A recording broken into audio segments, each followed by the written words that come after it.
Fellas, we have been blessed by the UFC with this fight night. This is one of the best fight nights we've honestly had in a while. This is better than some pay-per-views we've had this year. Look, honestly, I'd rather watch this than the full of UFC 288 on it. This fight night is amazing. So many prospects and contenders on the card from the entire main card. Even the prelims have some banger fights on it. But we're going to be predicting the main card today, the five fights on the main card.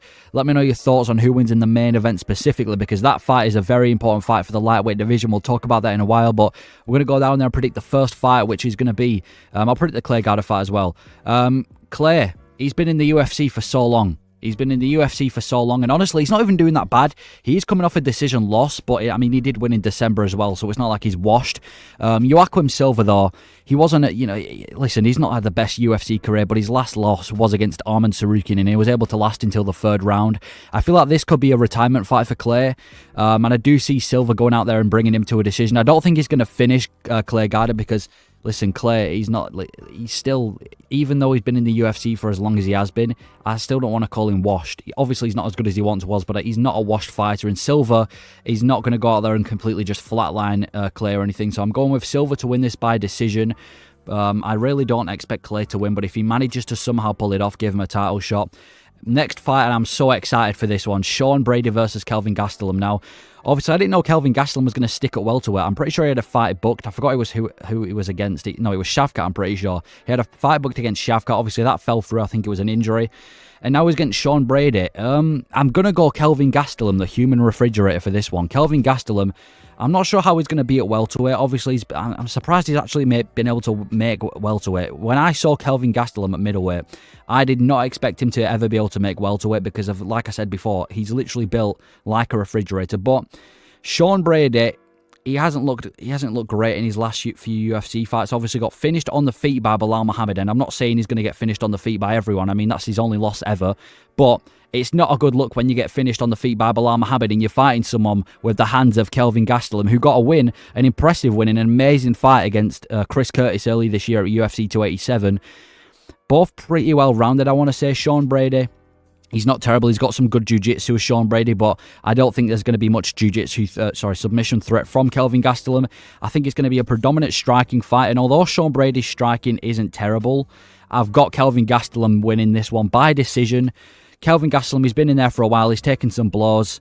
Anyways, yeah, he's been in there for a while. I just don't see him finishing Sean Brady, or maybe he could, because he does have, listen, he definitely has the power to win. But he had a good fight with Chris Curtis, an absolute war, one of the best fights on the UFC 287 card. His last win before that was like 2021. He hasn't looked great in his last few, but it is his welterweight debut. Maybe he loses the power, maybe he increases in speed, we don't know, but I'm going to go the safe option, which is Kelvin Gastelum by decision. But again, people are writing off Sean Brady because of the loss to Belal Muhammad, which we shouldn't do, because he never looked terrible in any of his other fights, did Sean Brady. He never looked horrendous. And maybe that Belal Muhammad fight, I mean, he said it himself. He said 9 out of 10 times he would beat Belal Muhammad. Now, I'm not sure, you can't really go out there and say that when you have lost to him. But even the Michael Chiesa fight, he looked great. So yeah, Sean Brady, I don't want to completely write him off, but I'm going to have to go with a more experienced Kelvin Gastelum refrigerator for this one.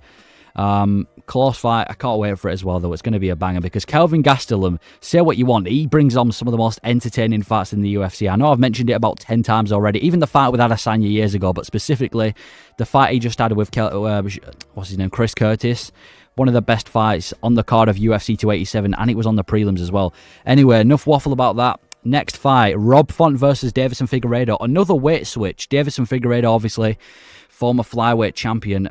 I'm going to go with Deiveson Figueiredo winning this one.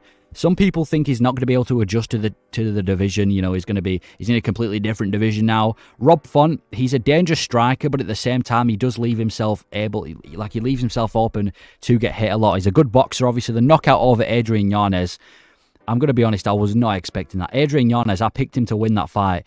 You know, he's up-and-coming prospect. He hasn't been doing great recently. I swear he got finished again. Anyway, Rob Font, he obviously got the knockout over Adrian Yanez, but then he had the snooze fest against Sandhagen. But that's the issue. He got taken down and grappled pretty comfortably by Sandhagen, and Deiveson Figueiredo has got some of the best grappling in the flyweight division now. I know this is a bantamweight bout, but you've got to take into consideration that Deiveson Figueiredo is an amazing grappler.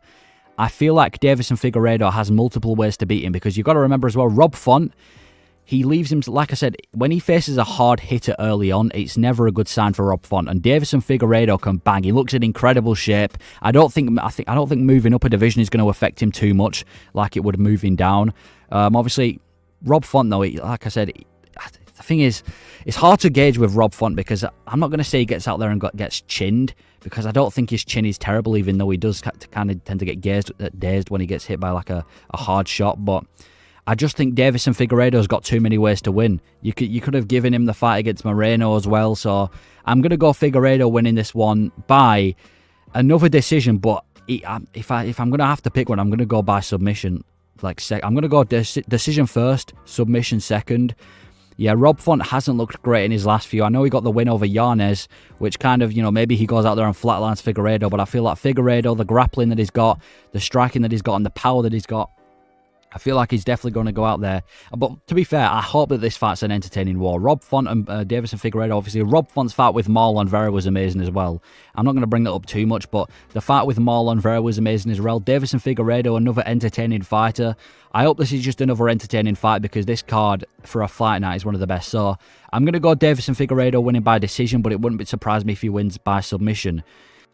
Next, we have Jalen Turner versus Bobby Green. Obviously, originally it was meant to be Bobby Green versus Dan Hooker, and to be honest, I kind of wish I saw that fight, because I was really starting to like Dan Hooker. He was picking up a bit of momentum.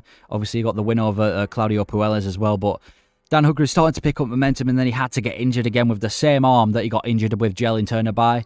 But I'm not mad about Jalen Turner, because obviously that fight was really close against Dan Hooker. But Jalen Turner versus Bobby Green.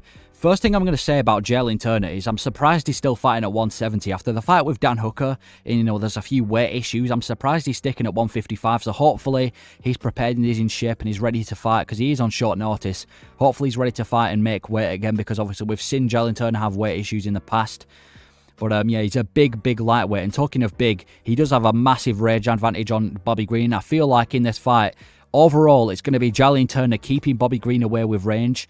And I feel like he's going to manage to outbox him and outstrike him to a decision win, because Jalen Turner does have some decent striking. He's also got nasty submissions, but I feel like Bobby Green's going to be intelligent enough to try and keep this one on the feet. I mean, he has just fought a grappler and slept him in like 13 seconds. Not 13 seconds. I don't know how long it was, but he just went out there and slept a grappler. So I don't think it's going to be a submission win for Jalen Turner. I think he's going to be willing to strike with Bobby Green, but he's going to take him to a decision. That's just how I see this fight going. I see Jalen Turner using his range advantage to take Bobby Green to a decision. He is coming off an absolute war with Dan Hooker though, but it has been 6 months, so I don't think, it's not like he's just had a massive fight a couple of weeks ago and he's coming back already. It was 6 months ago. Bobby Green, again, great boxer, but I feel like Jalen Turner's got too much of a range advantage for Bobby Green, because Jalen Turner's massive. I just don't think he's going to get in the range. I think he's going to struggle to land shots on Jalen Turner. And, I mean, he has just slept a grappler, but he has shown holes in his game before as Bobby Green. A lot more holes than Jalen Turner has. So, overall, it's going to be a good fight. It's a close fight. I feel like people are underestimating Bobby Green a little bit too much, saying he's going to go out there and get finished. But I do pick Jalen Turner to win this fight overall. It's the smart decision. It's the logical decision. From what we've seen, both of them recently especially, even the loss against Dan Hooker, Jalen Turner didn't look bad. So I'm going to go Jalen Turner to win this one. Fair play to Bobby Green, because he only fought a few weeks ago. So he's back already. But it feels like he just fought Bobby Green. It's already been a while, but it feels like he only just fought. But I'm going Jalen Turner to win this one by decision. Hopefully it's a good fight. And then finally, the main event. Beneil Dariush versus Arman Tsarukyan. Now, I know I put Beneil Dariush as an old man in my thumbnail, but I don't want to disrespect. Let me just clear this something up. I'm not trying to disrespect Beneil. In fact, I think Beneil Dariush versus Gamrot was one of the most satisfying fights at UFC 280. The way he was able to just completely break down Gamrot was amazing. But if I had to want to win this fight, I am going Arman Tsarukyan. Yeah, Arman Tsarukyan has looked great. In his entire UFC career, he's very well-rounded, just as is Beneil Dariush. And let's go for Beneil Dariush first. Let's talk about Beneil Dariush first before we go on to Arman Tsarukyan. Beneil Dariush, again, you can't really be writing him off too early. He was on a streak before the loss to Oliveira. Now, he is coming off a knockout loss. Maybe that's going to affect him. We don't know. But he is coming off a knockout loss to Oliveira. But again, Oliveira and Arman Tsarukyan, from what we've seen so far, are two completely different fighters. But Arman Tsarukyan, I just feel like he's amazing everywhere, just like Beneil Dariush. But if I had to predict how I see this fight going, I see the fight starting off on the feet like always.